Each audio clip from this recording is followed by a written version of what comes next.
G'day guys, before this first podcast starts, I just want you to excuse the quality of my friend's webcam look in this video. It looks a bit pixelated. I try to make it look better with a bit of brightness.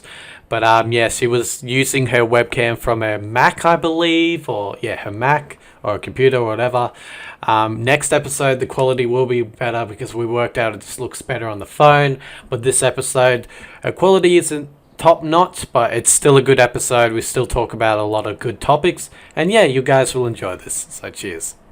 What's going on, guys, and welcome back to the Bit of Footy YouTube channel for the first podcast episode of Footy Friends. Yep, that's right. This is what the podcast is called. I put it on my story, and a lot of you were just like, "What the fuck's Footy Friends?" Well, this is Footy Friends, and the reason it is called Footy Friends is because we're friends from footy. Wow, original.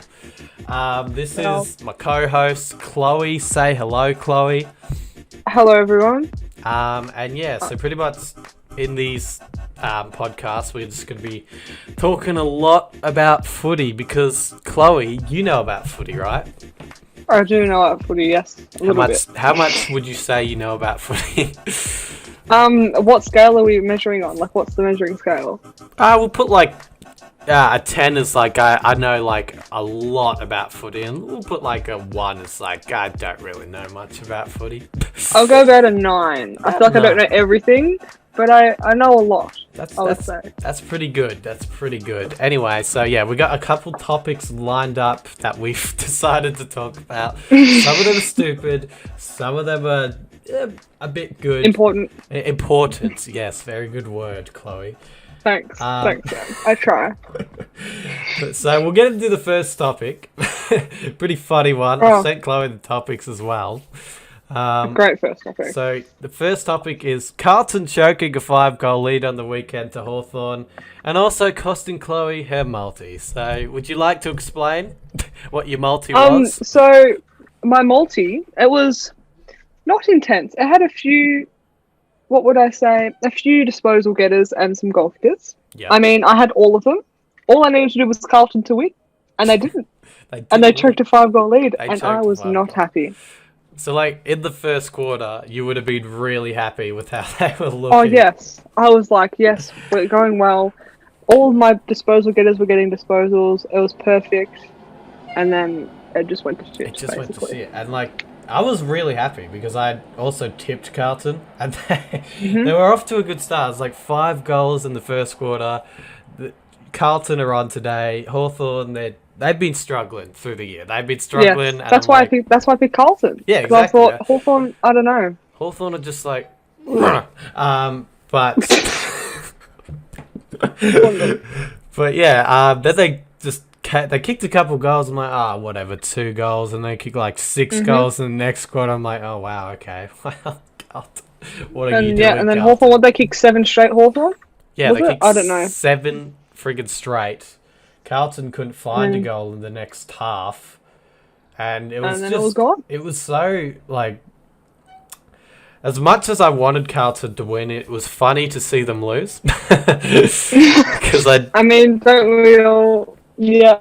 Yeah, because I go for Collingwood, so seeing Carlton lose is funny. And I just think that Carlton people talked a big game. They talk too much of a big game, especially like when they're in the top 8. They were talking way too much of a big game. And it was just funny to see them go quiet. Just for once, yeah. It's just like, shut up, Carlton fans. Just relax. You had one. You've been in the 8 for like 12 years, but just keep you down there. We don't want you in here. Yeah. Like the 8 is reserved for like good teams, and you're like not good teams. I mean, I don't want to offend anyone, but but that they will grow. But yes, they're looking good. They are looking good. I mean, they beat us, so like. Okay, well, we haven't played Carlton yet. It's gonna like. We haven't played a lot of teams yet, to be honest. Like, I'm waiting to play North Melbourne because my brother goes for North Melbourne. I'm waiting to play Carlton because that's normally a good game. Still haven't played Brisbane. I mean, there's so many people that we still haven't played. It's crazy. And now we've got the bottom 3 teams. Next couple of weeks, we got Sydney, Adelaide and Melbourne. But if you don't win all three, I mean, we already lost to Fremantle, so my hopes are the highest. I'm going back to like 2014 to 17 when Collingwood were at that stage where we were just so bad. I feel like I'm back there again. Oh man, that was me my whole childhood life with the Bulldogs. Oh well, you know, always getting there, but you won a premiership at least. Oh yeah, fair enough. I mean, fair enough. Collingwood last. I mean, you won one in 2010. 2010, yeah, but we had to go through the week before, which was excruciating. Oh yeah, the draw. Oh my god, we could have choked it again. Why are we like every time we go into a grand final, we're just like, oh my god, why? Don't even. I mean, I'm 1 for 1, so I'm good. Yeah, okay, Chloe. I'm like 1 for 3 right now. Oh yeah, yeah. 2010, we won. 11. 2011, I went. 2011 was my first grand final I went to, and we lost to Geelong. But you know, Geelong were good. And then 2018, oh my god, it just brings back. My dad still gives you shit for that. I know. It was the worst feeling ever. And like being at the end where he kicked the goal as well. Oh, I saw it. It was just going through, and it was like, no. My dreams. Yeah. And then Jack Darling just dropped that one in the goal square. It was pretty funny. I know. I was like, oh no. How do you drop it from the goal square? That's embarrassing. I don't know. I don't know. Literally don't know. But yeah, Carlton, they're a good club, but they're in that stage where it's just like... They're starting well. They're starting well, but... They're a bit 50-50 at the moment. They can either like... literally kick you out of the game like they did for us, or they can let you back in. Play well the first quarter, and then all you have to do is try and stay in the game in the first quarter, and you're fine. Yeah, exactly. But yeah, they're just. I feel like in a way, Carlton are the us of 2017, like where we would come close to beating a good team, or like we should have won games, but we didn't win them. You know, they're like that sort of team. It's like. They'll come close to being a good team, but won't beat them. And then they'll be expected to win a game, but won't win it. Literally. Yep. That's what we did against Fremantle. Don't want to remember that. That was... No. I just want to leave Perth, and we've gotten out of Perth now. Anyway, you lost your multi too. Okay, I did lose my multi. Thanks, Chloe. Don't need to remember. You also lost yours. Okay. I know. I was just saying. I didn't want to bring that, but yeah, I placed. That was actually my first bet I've ever placed. You did pretty well. I did pretty well. Like all the other legs got up. I've learnt now not to put in head-to-head or obviously it brings up the multi, but like don't put a head-to-head in just in case if they don't play well. Yeah. Like the whole team. But your disposal getters and your goal kickers kick the goal, then you're fine. Yeah, I had the one slip up that I had was Stevenson to kick a goal in the first quarter, and I was so weary about it. If I had placed that like 3 weeks ago, Stevenson was kicking goals in like the first quarter every time. Yeah. And he had a shot actually in the first quarter. Like, and he missed everything. He shaked it. I was like, oh my god. So what I had Nat 5 to get 20 or more. Which I got. Trelaw to get 20 or more, which I got. Sidewinder to get 20 or more, which I got. Brody Myercheck kick a ripper from 50 metres out, and I had him for anytime goal scorer. He got that. Stevenson, I should have just had Stevenson anytime because he did kick one in the third. Yeah. Matt Taberner, he kicked bloody 4 goals, so obviously he was going to be an anytime goal scorer. And Andrew Brayshaw to get 15 or more. I was kind of worried about that one, but then he did good. He did good for me. Yeah. I think Trelaw ended up getting 30 anyway, so I could have put him up for 25 or more and he would have got it. Yeah, that's always a risk with the new time and stuff. Yeah. It's harder to get disposals now. There's not enough time. Yeah. But I think I have a picture of what you had as well. Yeah, I had basically the same as you. I've got it here. Yeah. 5 to get 15 or more, Brayshaw to get 15 or more, Trelaw, Sidebottom, both to get 20 or more, then Maynard and Adams to get 15 or more, which was good. I had Tamara, Hoskin Elliott, Myercheck, anytime goal scorer, which they all did. Yeah, Frederick let me down. I love how I sent you a message like, Will Hoskin Elliott will be the worrying one, and then it ended up it wasn't. Yeah, so then Frederick let me down. Yeah. But then I put Collingwood head-to-head and Collingwood to win by 25. And that didn't happen, damn. I would have put us to win, but I think 25 was a bit. But yeah, I think... I don't know. Yeah, Frederick. He came close to kicking one as well. I know. He missed it. And I was literally sitting on the edge of my bed. I was like, you have to kick it. And he didn't. It was so close. I was like, oh, God, he's going to kick it. And then he just shakes it. It's like 15 metres out on the angle. Like, surely you should kick that. Surely you should kick that. But he didn't. And yeah, Collingwood didn't get up anyway, so it wouldn't have mattered. No. We almost came I don't know, what happens if it's a draw. I still think... Oh, but Collingwood had to win, so yeah, it wouldn't have mattered anyway. Collingwood winning margin. Yeah, I don't think you get... Money back, question mark? But yeah. Money back, question mark, please. Please give me my money back. But yeah, we both lost our multis on that game, unfortunately. And Chloe lost her multis. So... Yeah, Chloe's a gambling addict, and that's what we take away from that story. I am not a gambling addict. All right, moving on to the next topic. We're talking about Adelaide. Interesting one. Adelaide, yes. They're in a bit of strife right now. I watched the North Melbourne Adelaide game. I also did. I mean, Adelaide, the midfield's good. Defense is average. All right, they've got no forward line. They've got no forward. No one's seriously got no forward line, Adelaide, and it's just. The question that I've written down is, what do they need to do to get a win? And when will the win come? It's just so hard to think that every week you're just thinking Adelaide aren't going to win a game. But the fact that they lost by 70 points to the second bottom team is not a good sign. Like, they didn't even come close. Like, everyone was thinking this will be a close game. But Adelaide, but North are just like, nah, we're going to win by this much. And not only did they win by that much, they scored the highest score of the season against Adelaide. Like, what the hell? Like, North Melbourne, out of nowhere. So, yeah, I just want to get your thoughts on what do you think Adelaide need to do to get that first win of the season? I mean, obviously, Tex is a massive part in the team because, you need a forward line. Yeah. To fucking kick goals. You need a forward line. Yeah. Walker's pretty much the only, tall target that you think has a major possibility of kicking a goal because the rest are a bit under. You don't really know the other players, or I don't really know. I don't support Adelaide, but I don't really know them.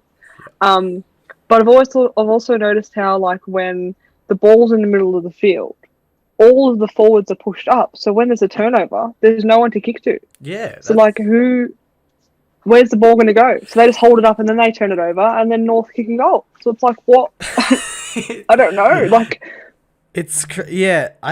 I know what you're saying because Tom Lynch is one of their main forwards, but yet and he was pushing him up into the mid. One of the highest. Yeah, they're pushing him up into the midfield. They're pushing him up into the flanks and it's just, but he's a good player, Tom Lynch, no doubt, but I don't know what they're trying to do with him right now.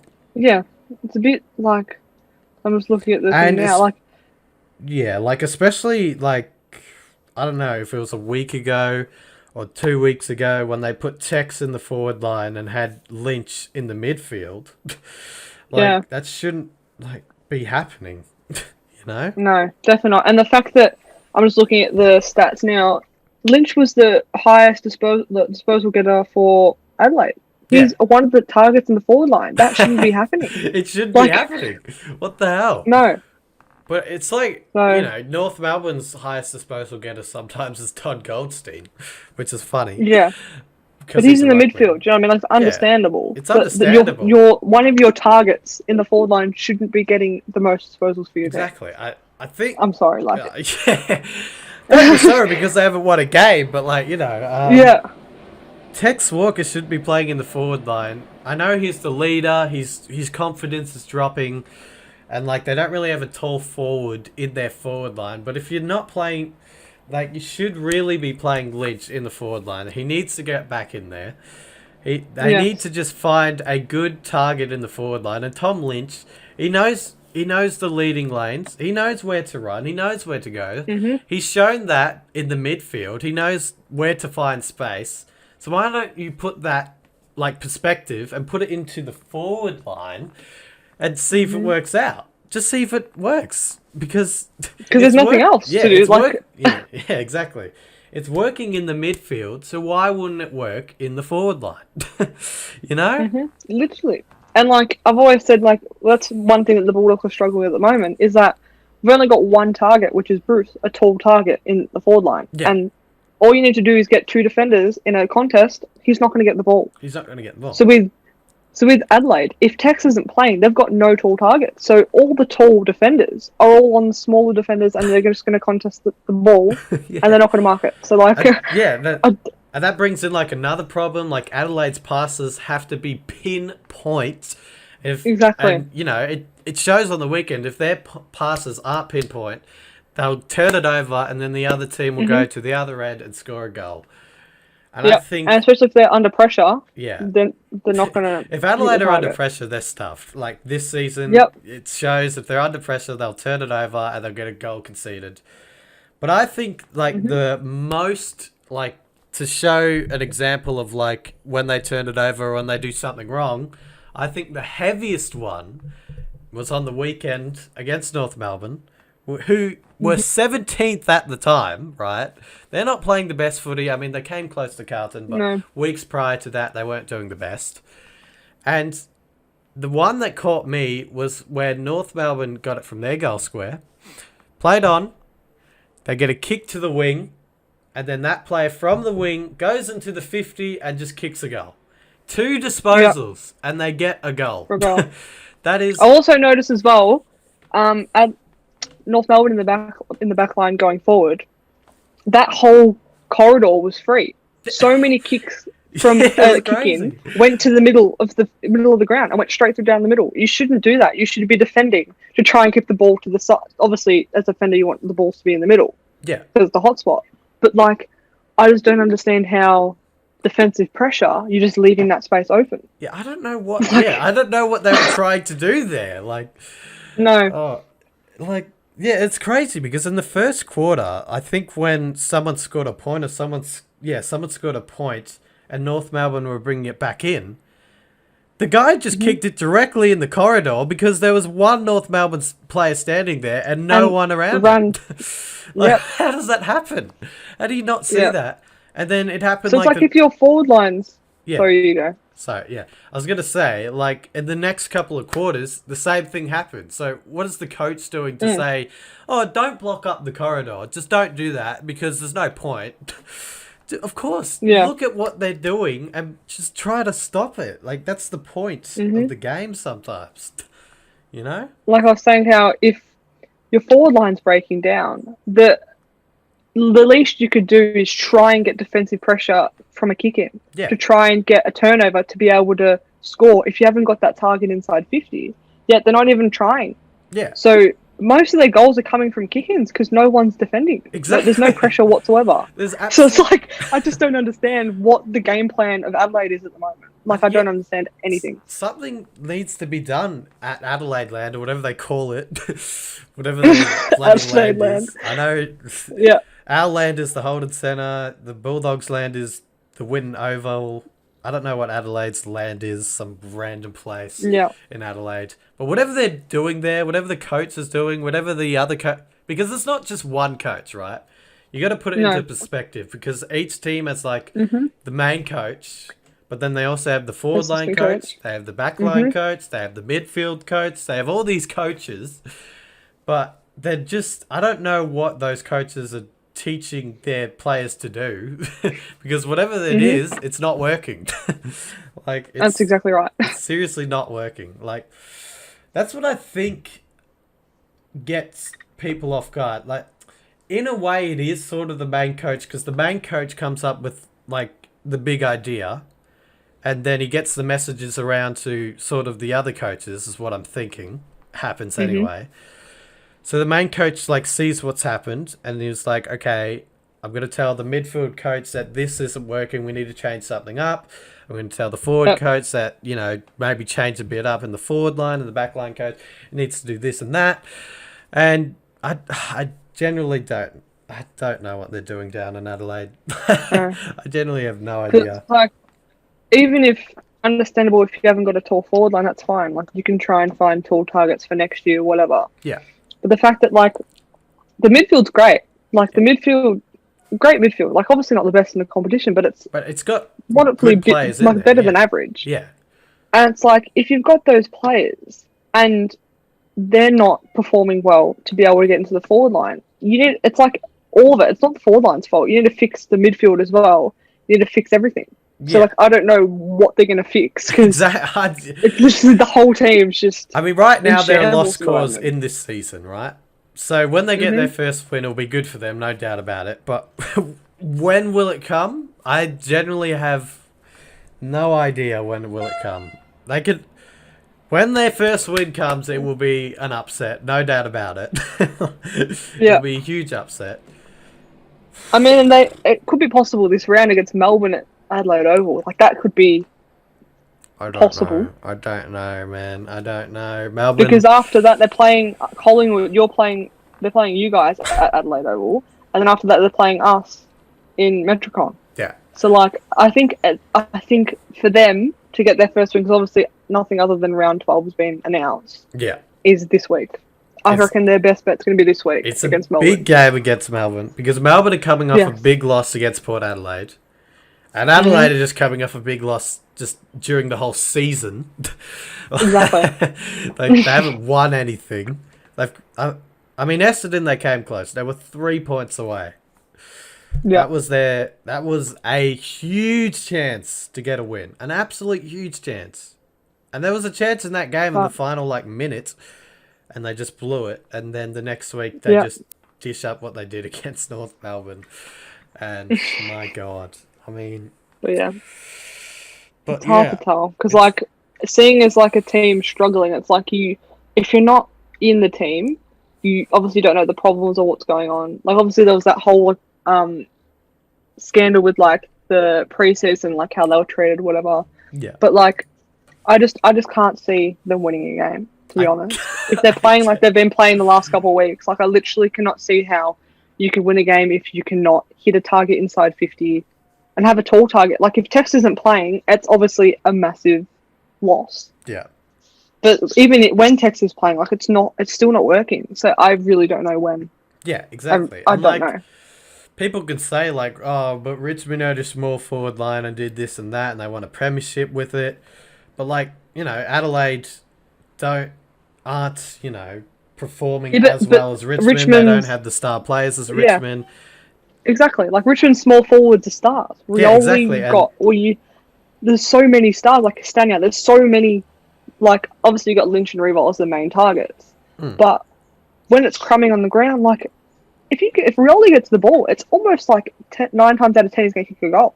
Because, he's a star. He's a star, I don't see those players. I don't see those players in Adelaide. All their stars are in the midfield, so they need to sort something out. Yeah. And I'm pretty sure in 2017, right? Mm-hmm. Let me go back to 2017. Right, let's have a look. Their tallest forward probably was Jacob Townsend. Richmond's tallest forward was Jacob Townsend. Yeah. And besides that, their forward line was just all small players. But they worked it out. They had a plan, they worked it out. And it wasn't just, the forward line, it's also the back line. Their back line was astonishing, Richmond. Oh, yeah. They couldn't be... And so it's if you can stop goals, obviously you don't score as many as other teams, but if you can stop goals, that also gets you to win as well. Exactly, and... Also, the defence is a massive part as well. Yeah. And, the problem with Adelaide as well is that their defence is not doing the best, and it causes the midfield to try to help out the defence, and then the midfield gets tired from helping the defence, and then the other team's midfield will start running over the top of the Crows' midfield. Yeah. It's just a whole loop of stuff that's going wrong at Adelaide. And I generally am concerned for Adelaide. I can see another coach going. Yeah, honestly, I generally, if you can't win, this is what round 10, if you can't win a game, like, I understand against Port Adelaide, I understand against the top teams, like, fair enough. Yeah. But if you're getting smashed at your home ground by 70 points against the second bottom team, something is going wrong and that needs to be sorted out. Like, it's so... Oh my god. I hope no one goes for Adelaide. Really bad. But if you go for Adelaide, you shouldn't now, in this time. Yes. And then the next one is who will it come against? Don't know. Like, yeah. We need to see the fixture after round 12 because right now I can't see them beating I just can't see them beating Melbourne because one, Melbourne's pace, when it's on, and and forward line as well. Yeah, like if what's his name?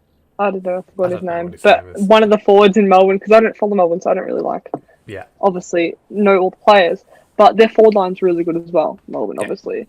But if Melbourne's we think their midfield, like Petrarca, Viney. Yeah, it's insane. Petrarca is a gun Oliver, as well. Gawn, like their midfield, star midfield. It's insane. So, like their saying that Melbourne's midfield isn't actually bad. Like it's actually got some really, really good players in it. It's got Brayshaw, it's got your Vineys, it's got your who'd you just say? Petrarca's. It's got your Gawns. It's got Neil Bullen sometimes gets in there. Yep. I mean, they've got so many players, Melbourne. In the, I don't know. They just had one good season, Melbourne, but, you know, they had some good weeks this season. They had a bad game against the Power, obviously. But, you know, the Power are on top of the ladder. They're going smoothly. We're playing them tonight. Yeah, I know. So big test. Big later. test. Yeah, we'll get into that later. But yeah, I just can't see the Crows beating Melbourne. I think, the D's pace will just be too much for the Crows. I think the D's will bring a lot of intensity as well. Because, you know, they didn't have much intensity. Well, they actually, in fairness to the D's, they brought a bit of intensity against the Power. It's just the Power were just more mature and had a better game plan. But the D's intensity was actually right up there. Like, their pressure around the ball was okay. It's just like the kicks, the basic skills were the things that cost them on the night, really. Yeah. Which, you know. That's the thing with Port, though. Like, their skill is almost always perfect. Yeah. Like, inside 50. Like, even on, like, the turnover. If you've got Rosie or Butters or someone running down, Pelpipper, running down after a turnover, you're gone, basically. You're literally gone. Like, it's crazy. It's crazy. But yeah, Melbourne over Adelaide for me. If I had to do a quick section of tipping, listen, I don't want to hurt you.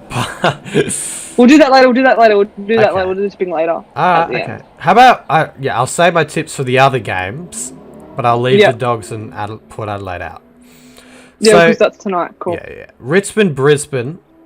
I actually think the Lions can get up. But I agree with that. If Dusty is on, then Richmond can win. But I feel like the Lions would have learnt from last year when Dusty absolutely dominated them.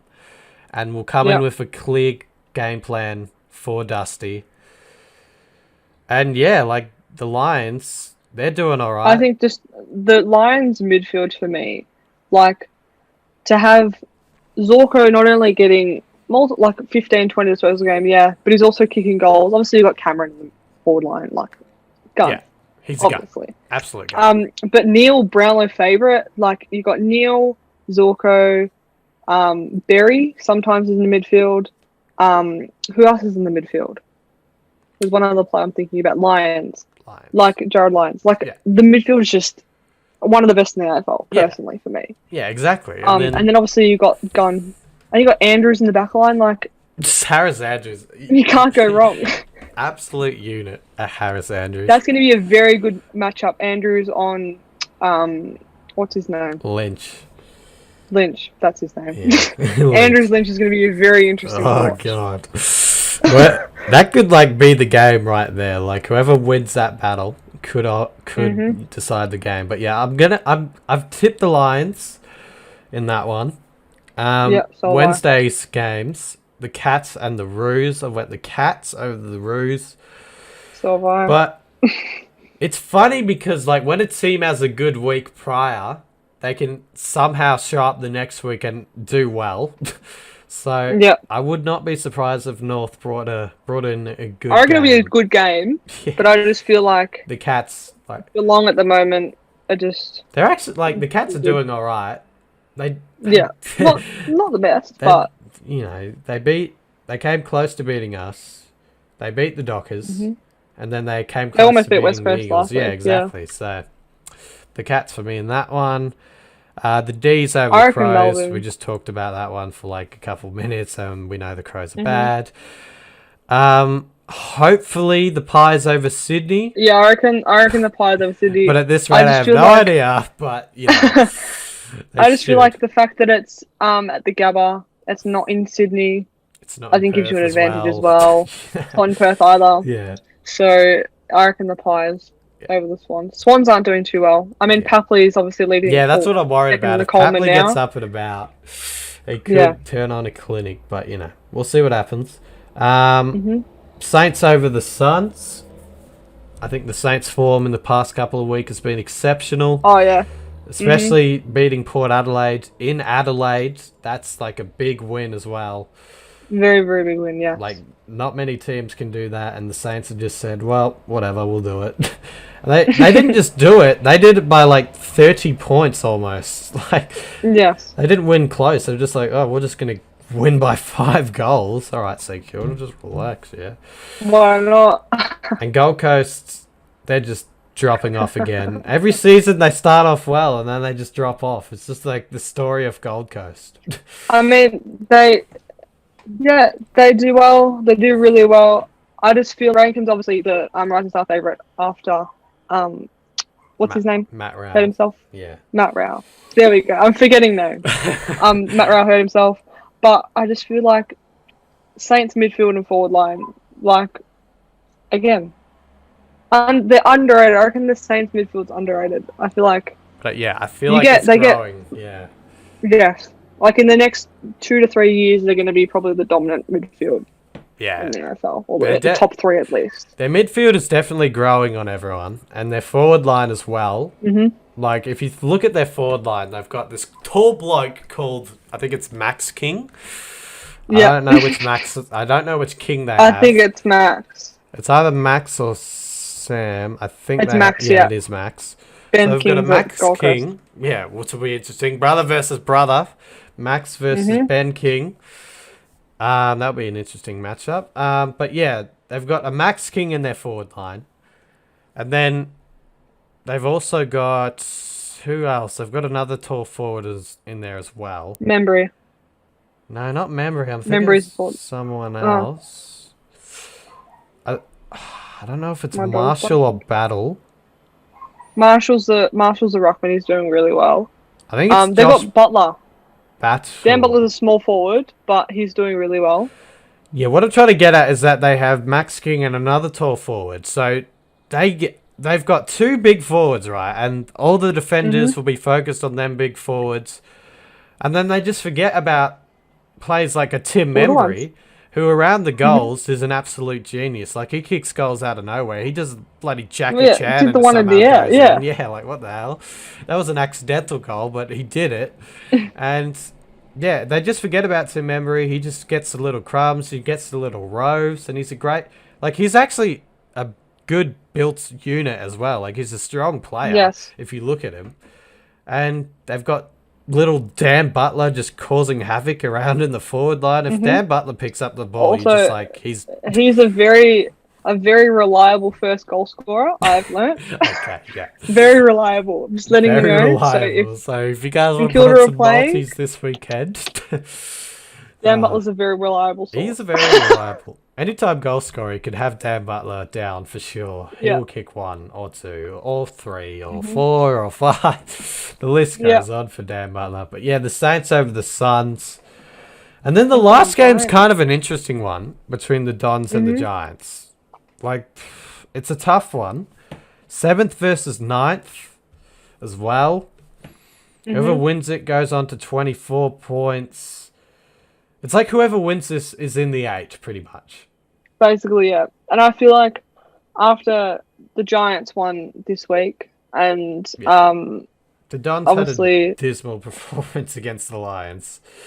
Yeah, so I feel like with the Giants winning against the Suns, like usual, they've done that for a couple of years now. I think it's 9 games in a row they've beaten the Suns. Yeah. Jesus. So I feel like the Giants are just too strong at the moment. Toby Green's a big out, but yeah, I forgot about that. I just Toby feel like Green is out. Yeah. That's the thing, right? Like, if we think about it, every week that Toby Green's been in, the Giants have won. But every week Toby Green's been out, the Giants haven't won. Jeez. That actually changes my whole perspective on this game. But yeah, I still think the Giants will get up. But I still think the Giants and will they don't have Stringer. The Dons don't have Stringer. Like, that's a big loss as well. Yeah, I don't know. Yeah, I've gone the Giants, and I think it'll be a close game, but I think the Giants will be able to get over the line in this one. But yeah, that's the tips, and yeah, we'll speak about Port Adelaide Dogs later. But right now, we have a big topic to discuss. Oh, yes, a very big and important topic. Yes. I need a drink of water for this one. Give me a... Should have had it ready, but it's here now. I've got mine here. But anyway, okay, Chloe has it ready. This big topic is well, we can go broader, but I've just written down what is the interpretation of holding the ball nowadays. But also we can go broader. We can go with deliberate. Umpiring is the broader. The umpiring, we can just do that. A whole general in a broader topic perspective, what is the umpire's interpretation, or what is the interpretation of all free kicks nowadays? Because it seems like all the free kicks, all the interpretation for free kicks change every minute of a game. It's like it's not consistent at all. It's not consistent. It's ridiculous, right? Yeah, and the fact that especially the holding the ball interpretation of the umpires at the moment, I still personally believe that obviously Clarkson said yes, we need to stamp out holding the ball more. But you shouldn't be changing the way the game should be played during the season. Understandable if you do that at the end of the season and change it, but it's just ruined the game. It's absolutely ruined it. You're right, and it's ruined it. It's gone. The game's gone now. It's disappeared. Yeah. But there's so many things that happen in a game where you look at it and you're just like, what? Huh? What?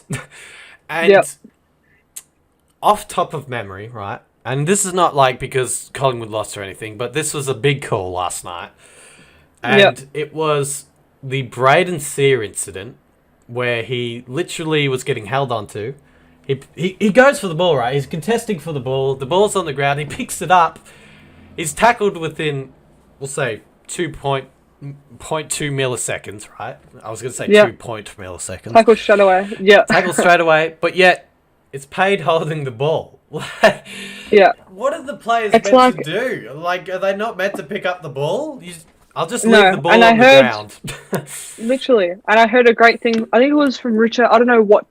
There's been so many games. There was a game he was saying how the umpire wants to see you making an attempt for holding the ball, right? Yeah. Wants to see you making an attempt.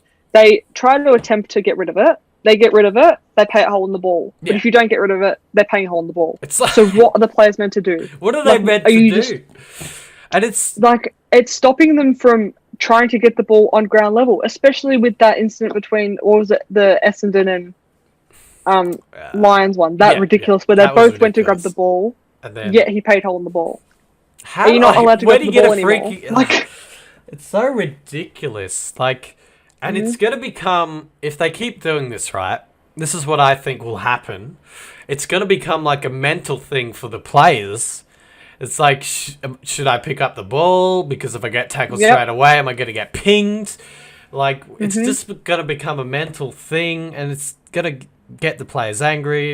It's just ridiculous beyond this point. And that's the thing with watching the footy as well. It's like before you could like make your own decision, go, oh, that's not holding the ball, or that's holding the ball. Do you know? You can tell when someone has prior opportunity or not. Where now you literally like waiting for the umpire's call. You can't tell anymore.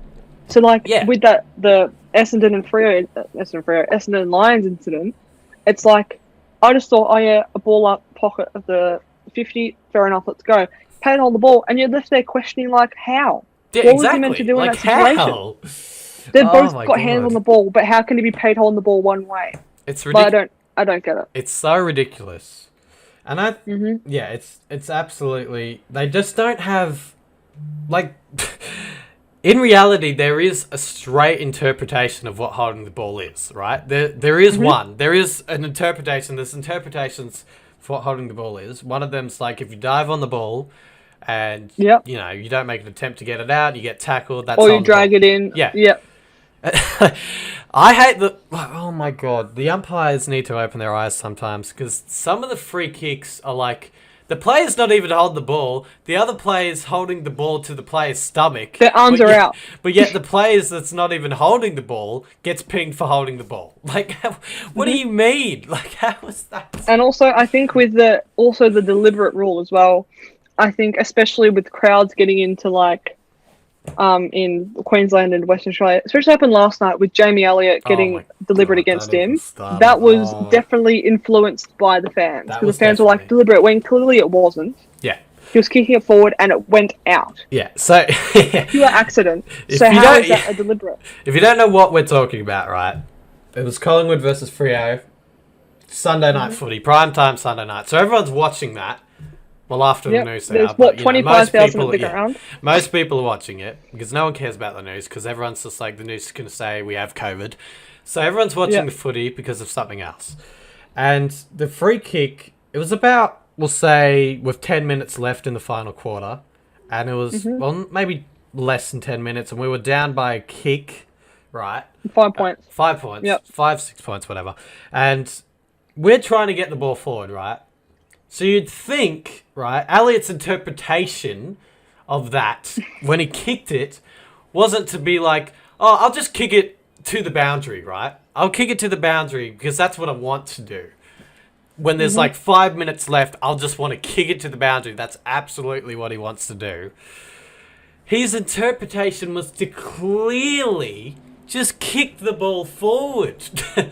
Kick it forward into the forward line and see what happens from there. But it comes off the side of the boot accidentally, and the umpire's just like, no, you've meant to do that. You were kicking it out of bounds. It's beyond ridiculous what the interpretation for that rule is now. I just feel like it should be made where if you're going forward and the ball goes, for example, if you're on the wing, if there's a ball up in the wing or if there's a play on the wing, whatever, you kick it on that wing out and you're going forward, it's fine. But if you're in the middle of the ground and you kick it out, fair enough, then it like rolls out. Fair enough, that's deliberate. Yeah. But if you're going forward, I don't understand how a deliberate out of bounds can be paid, because why would you be trying to kick it out of bounds if you're going forward? Yeah, exactly. Like, I mean, if you're in your forward half and you're going forward, understandable if you're going from back 50 and you kick it out. Yeah. That's fine. That's deliberate. But if you're in your forward half and you're going forward to kick a goal or to kick to a target inside 50, I don't understand how it could be paid deliberate if you're kicking it forward. Yeah, like, exactly. I just don't understand. And, like, if you look at the footage, Elliott is so close to the 50-metre arc, like where the 50-metre arc is, where it's painted on, you can't think that he was trying to get it out. You just cannot think that. Like, he's so close to his forward 50 that there is no way that he's thinking he wants to get it out. And you look at his eyes, he's not even looking at the boundary line. Like, it's beyond ridiculous. And then there was a moment in that match as well where I think one of the players literally just, like, taps it across the line, and it doesn't get paid deliberate. Exactly. And that also pisses me off. You know? Like, when the ball's about to go out and the player running for the ball, just instead of trying to keep the ball in, goes, oh, it's deliberate by the other team. Yeah. Surely that should be paid against you because you're not even attempting to keep it in. Yeah. You're trying to play for the free kick. Yeah. So it's like, Just all the rules. They're at the just moment. losing interpretation. Like, if you look back on that footage and you just see him, like, he just taps it over the line, how do the umpires not pick up, like, oh, wait, he just tapped it over the line, so he doesn't want to keep it in? Like, what? I feel like the boundary umpire should be able to give, like, not advice, but give, like, I think an opinion I think the if it is or boundary not. umpires should be allowed Because to give they can deliberate free see it. kicks. They're watching to see if it's out in the full or if it's out of bounds. They're watching to see that. Yeah. So if they're just seeing them tap it out, surely that should be deliberate. Because Yeah, you're not exactly. keeping it in. You're literally tapping it out. So, yeah. I don't know. Yeah, and, you know, obviously boundary umpires shouldn't be paying free kicks in, you know, the centre or anything, but deliberate out of bounds, it's literally going out of bounds where the boundary umpires are located. They should get a say on the free kicks, on that free kick in general. That's what I think. But I don't know what they're teaching at umpiring school. No. What is going on down there? Also, a bit with the front-on contact rule as well. Obviously, that's to protect the person going for the ball. But I feel like if you're running towards goal or you're running towards the person standing under the ball and your head is looking at the ball, you're not looking at the player at all, and you have front-on contact, I feel like that shouldn't be paid because you don't even know if there's a player there or not. You're not attempting to try and... I understand if you look down and try and punch, understandable. But if your head's up and you cannot see what's in front of you, I just feel like that shouldn't be front-on contact because the person who's going for the mark can easily push you back to get the ball, but they're not. They're waiting for you to run into them so they can get a free kick. Yeah, exactly. It's ridiculous. So, it is so ridiculous. And, yeah, I remember... What was it? Like, it was either this week or last week, right? I'm going to get... I'm putting my microphone closer to me. It was either this week or last week, right? And, I forgot which game it was. It was one of them, though. And... Yes, it was one of the games. And I remember this one thing, this one free kick that was paid, right? Where where one of the players, like, barely even touched the player that was going for the mark. The player that was going for the mark, I think, actually fell over or slipped over themselves. But the umpire thought the player that wasn't looking at the ball did it. And it's like, oh my God. Like, what is the point of having multiple umpires if they can't see that? Like, and that's the thing as well with having multiple umpires. They all have to be on the same page because at the moment, each umpire has a different interpretation of holding the ball. They have a different interpretation on everything. Yeah. So if you're gonna play 3 or 4 umpires during the game, like on the field at once, they should all have the same agreement and same opinion on what holding the ball is or whatever rule is. Yeah. Because if it isn't, it's so inconsistent and it gets so frustrating as a player and watching it. It's very frustrating. Exactly. And like, it's just so frustrating. They just don't have... They seem to change the interpretation every game. Like, you'll see one game, it's like, that's the interpretation, and you see that game, and you're just like, oh, so now that's the interpretation. And you watch another game, and it's just like, but I thought that was... You just get confused. Your mind's like, but I thought that was, but now it's this, and now it's this. It's too confusing for us. Just have one straight rule, or one straight interpretation of holding the ball each game, and just leave it at that, and we won't be grumpy. Yeah. But we're grumpy. And also, right now. We're not even going to get into the rule where people want it to change, where if it's the post and goes in, it's a goal. Don't get me started on that rule. It's the stupidest thing. Ridiculous. Listen, guys, we're not in rugby league. We're not soccer. We're not in rugby league. We're not in soccer. We're in soccer. Like, it's so stupid. Leave the game alone. The rule has been that for so long, it's ridiculous. We're not changing it, all right? If you hit, like, it's hard to hit the post, right? So it should be awarded a point. That's it, right? Yep. If you're hitting the post, you're not accurate enough, that's too bad for you. It's a point. Yep, too bad. Right? This is like, so do you want me to change the rule where, like, if it hits the out-of-bounds post and it goes in for a point, that's a point? No, that's stupid. Yeah. It's out of bounds on the full. Like, it's just shut up, people. It's not changing. Literally, stop trying to change the game. That's my opinion. The way it will change if it's Alistair Clarkson says, I want, if the ball hits the post and it goes in, to be a goal. If he says that, it will get changed. And I remember, like, this guy on Instagram was just like, oh, but did you think Alistair Clarkson wanted the interpretation to be this? It's like, no, he didn't want it to be that, but he was one of the main reasons why it is now this. Because he said we want more holding the balls because it's not being paid enough. Yeah. So now the umpires have gone, okay, let's just say every tackle is holding the ball. Yeah. It's ridiculous. It's so dumb, but... And, like, I understand if you're going to start to do, like, if you pick up the ball and you get tackled straight away and it's holding the ball, fair enough. But do that for every tackle then. Don't do it for separate tackles. Yeah. If you're going to do it, if you're going to pay it one way, pay it the one way, but with both teams, with every situation. Yeah. Don't keep changing it up, because then that's when it gets frustrating. It's like, well, what the fuck am I watching now? What am I watching? It's just like, it's so ridiculous. Umpires, get your shit sorted before I throw myself out a window and get arrested for being outside. Yeah. Which brings us to our next topic. The next topic. Perfect. Perfect lead in. That was actually really well done, because I forgot what the next topic was. The next topic is about Victoria and us Victorians and watching the footy in Victoria and how it is for us. We want to give you a general, like, consensus or general feel of how it is being Victorian and not going to get to go to games, having to watch them in other states, and just generally how we feel. So, Chloe, how do you feel? Personally, it's very weird, because usually I'd be playing footy right now, whether it be TAC Cup or Junior, whatever. So it's obviously very different with training-wise, because obviously you're not allowed to train.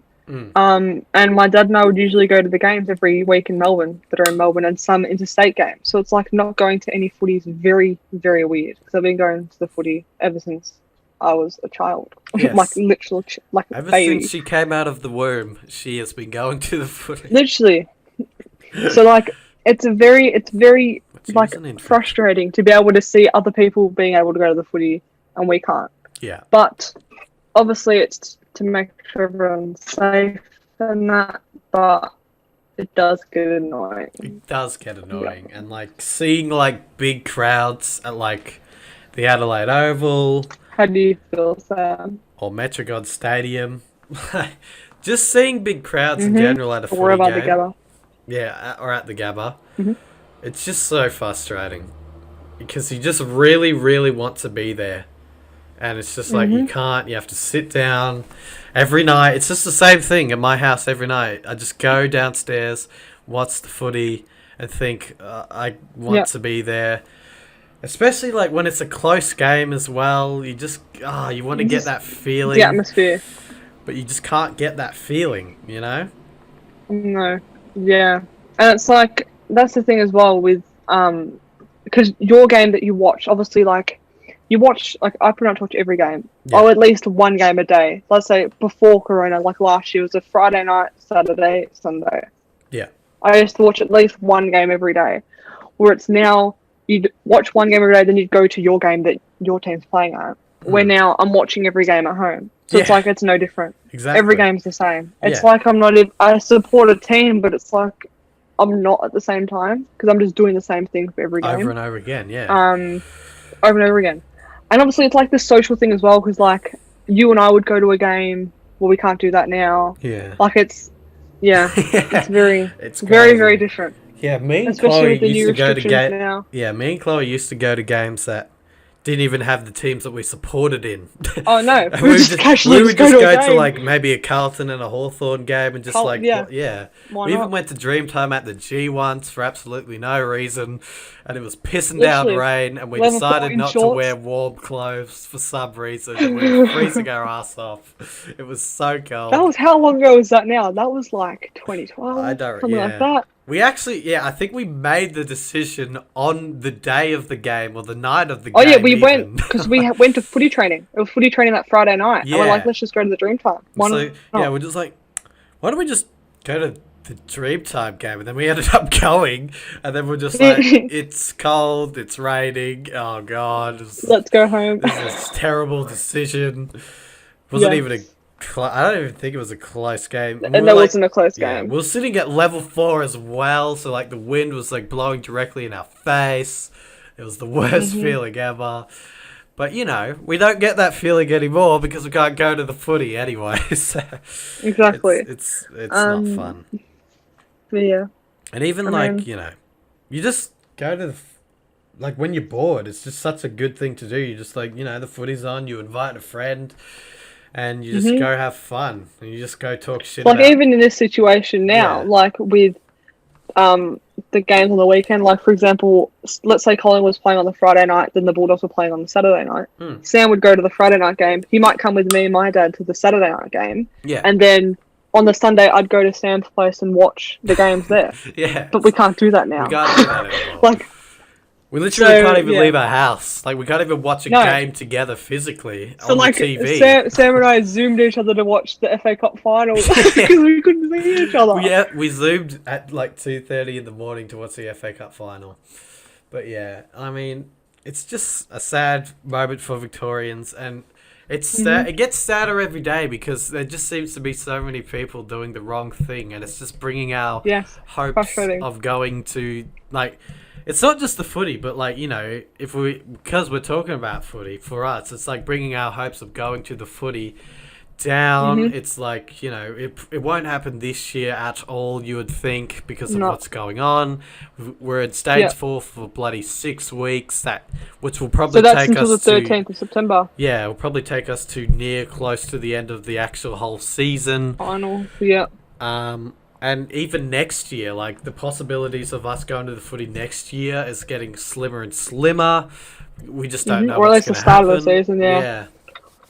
Like, it's just insane. And, you know, I just think it's bad for the players as well. Like, you know, the players are sacrificing to give us entertainment, right? They're giving us live entertainment, but yeah, each day we're just ruining... It's back home for them. They can't... Like, I think that's why stage 4 is going to be good now, because obviously we've got a curfew and stuff now. Yeah. It's going to stop people from going out unnecessarily to the shops or whatever. Yeah. But, yeah. It's really frustrating that we're inside, like, I'm doing year 12, so I'm doing year 12 online, like, it's supposed to be the best, but, like, stuff like that where you can't even go see friends. Yeah. Obviously that's like a very, like, oh, you can't see your friends, but it's not like, last time I saw you, Sam, was literally like March. When restrictions were, like, sort of eased a little. And, like, like, I think it was in June? Yeah. Actually, like, when restrictions eased back and then they came back again. Yeah, exactly. But like, I mean, I think he came over for like 2 weeks in a row. Like, the first time was like we were having a barbecue. It was like a day before my birthday, and then the week after was. So the week you came over, we were just having a casual barbecue, and like Jake and that were just like, "Why don't you invite Chloe?" And I was like, "Yeah, why not?" And then you came over, we had a barbecue, had a few to drink, and then I said we were going to play Monopoly. We didn't actually end up playing Monopoly.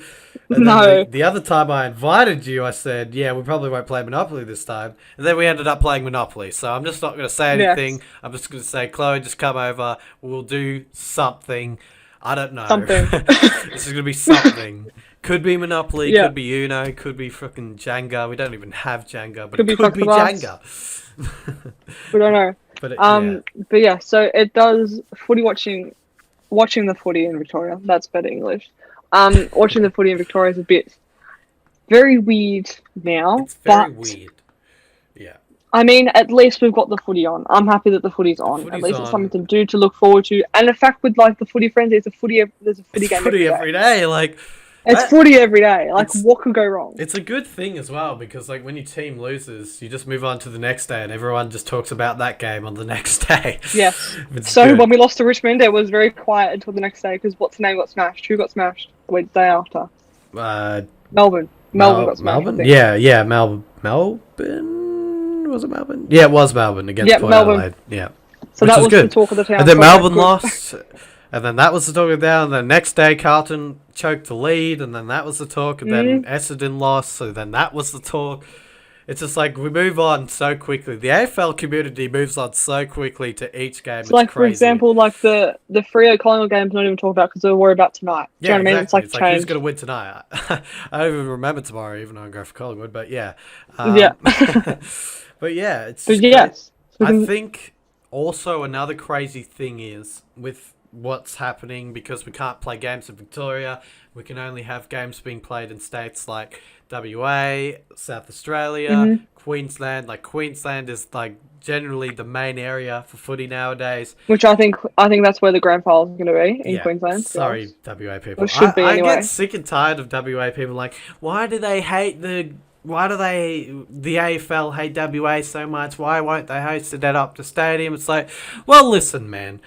The Queensland government was so friendly. They were so nice to the AFL. Your government was a bit of an arsehole. 10 teams are in hubs. Yeah, exactly. I mean, and no one had even heard about the Perth friggin' government until now. So I don't want to hear it from them. I don't want to hear it, right? The Queensland government, the person who, like the state leader or whatever, the person who controls the Queensland state, actually just seems like a legit nice person and a legit bloke that I would want to hang out with. Or I think she's a woman anyway. A legit person that I would want to hang out with. But yeah, the WA government just seems like a bit of an arsehole that I wouldn't want to hang out with. He seems like your strict dad that just doesn't want you to go outside ever. Literally. But yeah. Which in this case I mean, leading... an okay thing, but you know. Yeah. Well, leading into talking the footy tonight. Very big game. This is a big game. For me, at least. Yeah. Because if we win, we go 5th. So it is a big game. I know it's the start of the round, but after last week, we need to win. But I mean, it's against Port Adelaide in Adelaide. I'm just going to get rid of that topic. We don't need to talk about. We've already talked about why Collingwood are bad. We don't need to do that. But yeah, we've already talked about your multi stuff. But yeah, we've actually talked about all. I don't know why I separated the topics. But now I'm just looking at the topics, and they're actually like some of them are the same thing. But yeah, tonight's game, huge one between the Power and the Bulldogs at the Adelaide Oval. Last time we played. What are you thinking? I mean, last time we played Port Adelaide, I remember, because we played Port Adelaide, or last time we played at Adelaide Oval, it was pissing down rain. It was very, very bad rain. Yeah. But our midfield dominated. And I think if that's what we do tonight, actually, the main problem with our team at the moment is our forward line.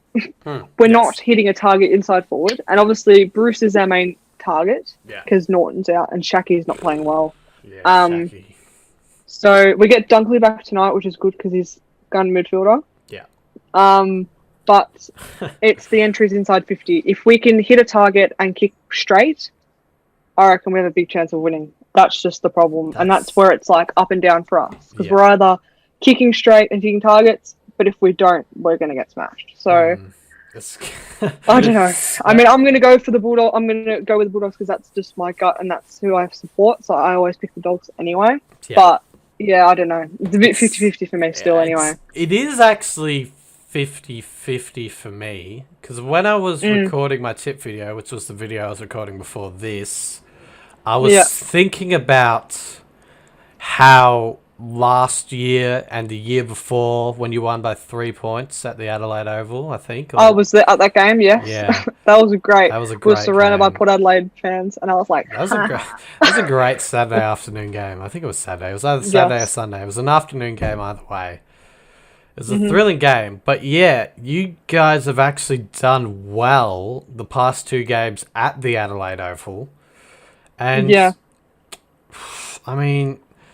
It literally is like it depends what your ball movement will look like tonight. Yeah, it's a game where it's like you can't tell until you watch the game to see who's going to win. Yeah, because it's 50-50. I'm on the edge. Like I'm starting to think when you get closer to a game, you start to think like, can the other team actually win? Like you come into the game, like during the week, you come into that game expecting one team to win. But then you start thinking, but like this team, they actually beat this team last year. When this team plays good, they're really good. Yeah. The other team can have an off day. It's it's so much to take in. Mm-hmm. And like the Bulldogs midfield, when they're on, like they're on, and they play a good Yeah. brand of footy, but it just like it's. I reckon a great matchup is going to be Boak and Dunkley in the midfield Mm, between them two. I mean, both midfields. You think you got Houston, Boak, and Wines against Libba, Dunkley, and Hunter. I think it is. Yeah. And McRae. Sorry. Them three against each other can be very good. I think whoever dominates in the midfield.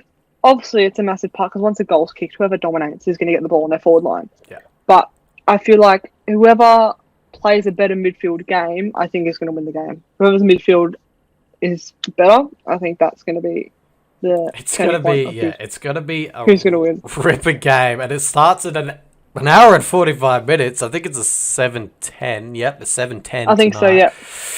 The odds are within the Power. But it's going to... I feel like it'll be closer than a lot of people are thinking. Because I feel like, the Power, they'll come in expecting to win this game. But the Dogs, on the other hand, if they win this game, can go into 5th position. They can look good in the top 8. There's a lot of things that the Dogs will be thinking. Like, if we can get this win, we can look like a solid team. We've beaten the Power at home. We can be looking threatening. If we beat the Power, it would be like a good shift of momentum from last week against the Dogs. I mean, the Tigers, sorry. Yes, the Dogs played themselves. That'd be weird. But yeah, there's a lot of things that the Dogs will be taking into this game that could push them over the line. And, the Power are a team that can have an off game. Like, they had a bit of an off game against the Blues, almost lost. They had an off game against the Saints, they got smashed. But they came back, and they only, did good against the Ds, which, the Ds aren't that good this year. Like, they've been a couple teams. I think they beat the Hawks, and the week prior, I don't say, who else did they beat? They beat the Suns by 17, then they beat the Hawks. So, like, we're talking like the D's beating two teams that aren't that good this year themselves. But it's just going to be it's going to be a big matchup. It's going to be a huge matchup. This could shape the 8. If the Dogs beat the Power and the Lions win, the Lions go on top of the ladder. I'm hoping, obviously, yeah. Like, I hope. Obviously, as a Bulldog supporter, I hope we smash them. But as watching the footy, I hope it's a very good game because I love when games are good. Okay. So to wrap it up, yeah. I'll just run through my tips and then you run through yours. Just a rewind of the tips, and then we'll end the episode, the first episode. So the tips for me are the Power by 14, just the Lions over the Tigers. Oh, you're going to do by points. No, just this tonight's game. Okay. I mean, I can do it by points to make it a bit interesting. No, don't do points. Okay, I won't. Okay, I'm sorry, Jesus. The Lions over the Tigers, the Cats over the Roos, the D's over the Crows, the Pies over the Swans, Saints over the Suns, and the Giants over the Bombers. Oh. And yours are? Mine? Okay. I reckon the Dogs tonight. Yep. I'm going to go by 20 points. Uh-huh. Nice even. Uh-huh. The Lions over the Richmond. I reckon the Cats over North. The D's over Adelaide. I don't think Adelaide have a chance, to be honest, with how they're going. It's not good. All right. I reckon the Pies over the Swans. I reckon you play better than Sydney at the Gabba. Yeah. St Kilda over Gold Coast, because St Kilda dominating at the moment. And then I'm going to go with the Giants against the D's, because I just feel like when the Giants are playing well, they're hard to stop. They're hard to stop. And that's it. That's the first episode done of the Footy Friends podcast. Woo! We said an hour. It's an hour and 8 minutes, so we've done well. We've actually done pretty well for timing. We've got through every topic that we said we would.